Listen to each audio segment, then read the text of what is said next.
Having played Aston Villa on Monday, I know it was a very different competition, whether it makes it harder playing them so soon or whether you go into the game with an advantage having won the game on Monday. Well, at least we know from experience now what the challenge will be and how they are playing. We also know that we were able in a tough and tight game to beat them. Yes, and now it's about showing the best possible performance, bringing the best possible players and performance on the pitch in order to win the game at Villa Park. You've been here just over 6 weeks. I'm just wondering your impressions on the Premier League. Is it the toughest, most demanding league in the world? Has it surprised you at all? No, I wouldn't say it surprised me. Obviously, having no winter break, at least that was what I had expected. But since we had a couple of games called off due to COVID, we had a break. But in that break, we couldn't train, unfortunately, because we had to close Carrington for a couple of days. But in general, it was as expected. What a little bit surprised me was the way that even the teams in the lower ranks of the league are, again, very physical. Tactically very astute, playing in a very organized way. And this is different, I think. In this league, even against the bottom teams, it's never easy. It's not, even for the top teams, you can lose those games. Whereas in Germany, normally if Bayern Munich or the top teams in the German Bundesliga play the bottom teams, out of 10 games, they will normally win 8 or 9. Simon Peach.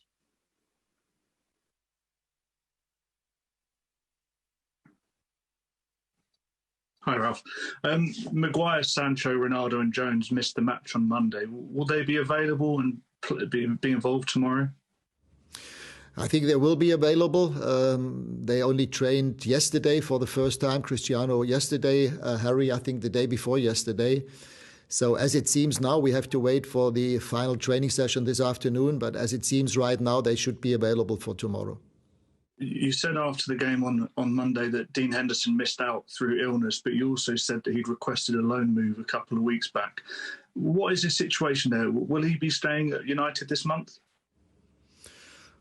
Well, I told him that I would like him to stay because he's a fantastic goalkeeper. In training yesterday, he had another couple of fantastic saves, and I really like him to have him on board as one of 3 top goalkeepers that we have. I can fully understand that he wants to play because he's in an age where as a goalkeeper you should regularly play. But on the other hand, we are still in 3 competitions, and therefore we need the 2 and 3 goalkeepers we have right now. But I told him that, but as I said, I can also on the other hand understand his desire to get regular game time as a number 1 elsewhere in the Premier League.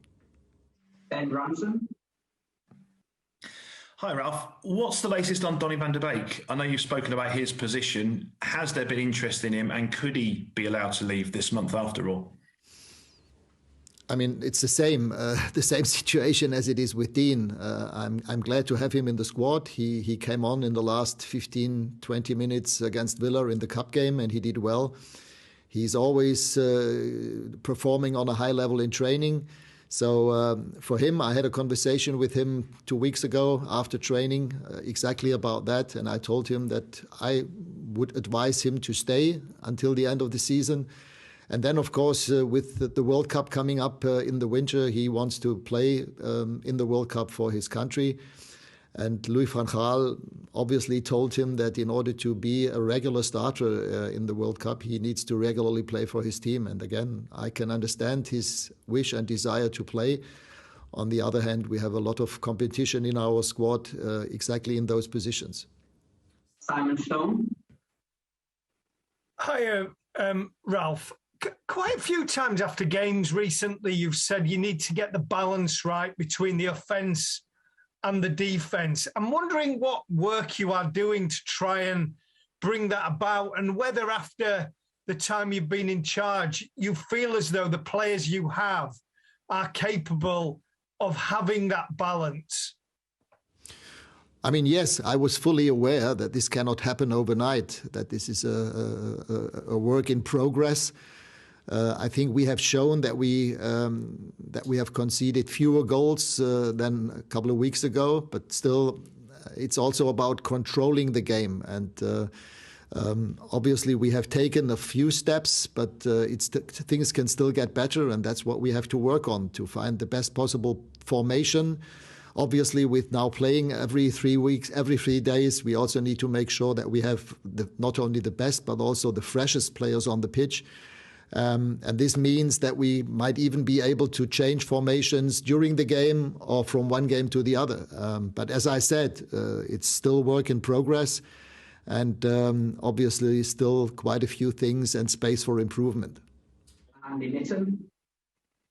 Hello, Ralf. You say it's still a work in progress and there's areas you're looking to improve.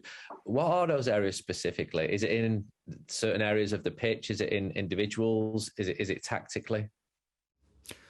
I mean, if you want to control or dominate games, you can do it in 2 ways. It's one, how do you play if the other team is in possession of the ball? How proactive, how aggressive can you be? At the same time, not being weak on the counter-attack if you allow them too many spaces on the counter-attack. And the other one is you can gain control when you're in possession of the ball. And in both areas, I try to work and improve the team and get better on. But as I said, we've taken a few steps, but not as quickly as I would have hoped and wanted it to be. I mean, as coaches, you're always normally never patient. You always want to have and develop teams quicker and faster. But now, in the last couple of weeks, and even in the future, it's all about results, getting the best possible result out of each game.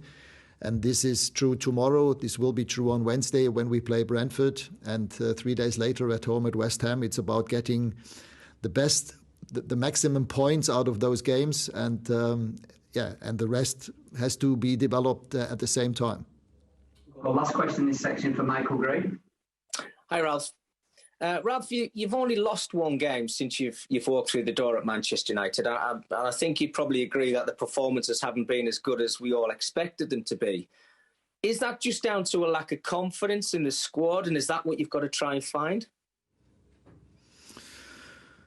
Well, as I said, in the first instance, it was about getting results, getting points. And of course, we were all disappointed about the home defeat against Wolves. Had we won that game, we would have been even more on track than we are now. But as I said, it's now about getting results, especially in the league, getting and collecting as many points as we possibly can. And yes, again, it's about the balance. How offensive can we play? With how many offensive players can we still play without conceding too many goals? And at the same time, making sure that we concede goals, at the same time be dangerous when we're in possession of the ball, either on the counter-attack in the transitional moments or when we're in possession of the ball ourselves.